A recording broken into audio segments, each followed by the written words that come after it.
அஸ்ஸலாமு அலைக்கும். இன்றைக்கான ரமதான் சீரீஸில் நம்ம ஆப்பிள் கா சர்பத் தான் பார்க்க போகிறோம். இதை குழந்தைங்க கூட விரும்பி சாப்பிடுவாங்க. ஆப்பிள் சாப்பிட்லையா, அப்போ இதை கொடுங்க. இதில் நம்ம ஆப்பிள் நட்ஸ் இது எல்லாமே துருவி சேர்த்துருக்கிறதுனால சாப்பிடும்போது சூப்பர் டேஸ்டியாக இருக்கும். குழந்தைங்களும் விரும்பி சாப்பிடுவாங்க, பெரியவங்களும் இதை சாப்பிட்லாம். நிறையா ஹெல்த் இருக்குது. இதுக்கு தேவையான திங்ஸ் பிஸ்தா, பாதாம், முந்திரி, அப்புறம் வெனிலா எசன்ஸ், ஆப்பிள். இதை எப்படி செய்கிறதுன்னு பார்க்கலாமா? இதுக்கு 1/4 லிட்டர் பாலில் 2 கிளாஸ் தண்ணி ஊற்றி நல்லா பாயில் பண்ணி எடுத்துக்கணும்.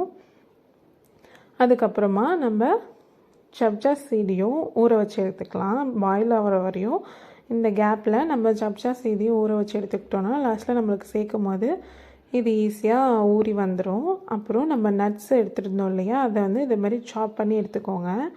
இப்போது இந்த பாயில் ஆகிட்டுருக்க மில்கில் நம்ம இந்த நட்ஸ்லாம் சேர்த்துக்கிட்டோன்னா நல்லா ஃப்ளேவர் சூப்பராக இருக்கும். இது ட்ரை பண்ணி பாருங்கள். இதுக்கு நிறைய பேர் வந்து எல்லோ கலர் ஃபுட் கலர் சேர்க்குறாங்க. அது தேவையே இல்லை. கஸ்டர்ட் பவுடர் உங்கள்கிட்ட இருந்துச்சுன்னா இது 1 டேபிள் ஸ்பூன் இது மாதிரி எடுத்துக்கிட்டிங்க. இது நல்லா எல்லோயிஷ் கலரில் வரும். கொஞ்சம் மில்கில் இதை சேர்த்து மிக்ஸ் பண்ணிங்கன்னா கட்டி இல்லாமல் சேர்த்திங்கன்னா இந்த மாதிரி எல்லோ கலர் வந்துடும்.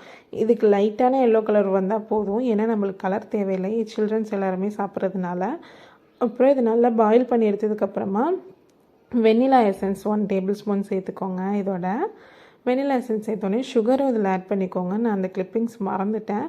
அப்புறம் சப்ஜா சீடு ஊற வச்சுருந்தோம் இல்லையா, அதுவும் ரெடி ஆகிடுச்சு. அதோடு சேர்த்து இதை வந்து ஒரு பவுலில் மாற்றி வச்சுக்கோங்க. அப்புறம் ஆப்பிள் எடுத்துருந்தோம் இல்லையா, அதை தோல் சீவி இதேமாரி துருவி எடுத்துக்கோங்க. அப்போ தான் சாப்பிட்றதுக்கு சூப்பராக இருக்கும். இதை மாதிரி துருவி எடுத்துக்கிட்டிங்கன்னா பிள்ளைங்களும் சூப்பராக சாப்பிடுவாங்க.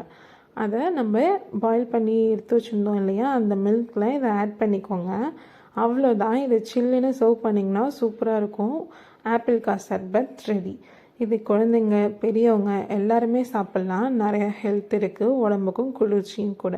இது ட்ரை பண்ணி பார்த்துட்டு கமெண்ட் பண்ணுங்கள், லைக் அண்ட் சப்ஸ்கிரைப் பண்ணுங்கள். தேங்க்யூ ஃபார் வாட்சிங். Bye bye. அஸ்ஸலாமு அலைக்கும்.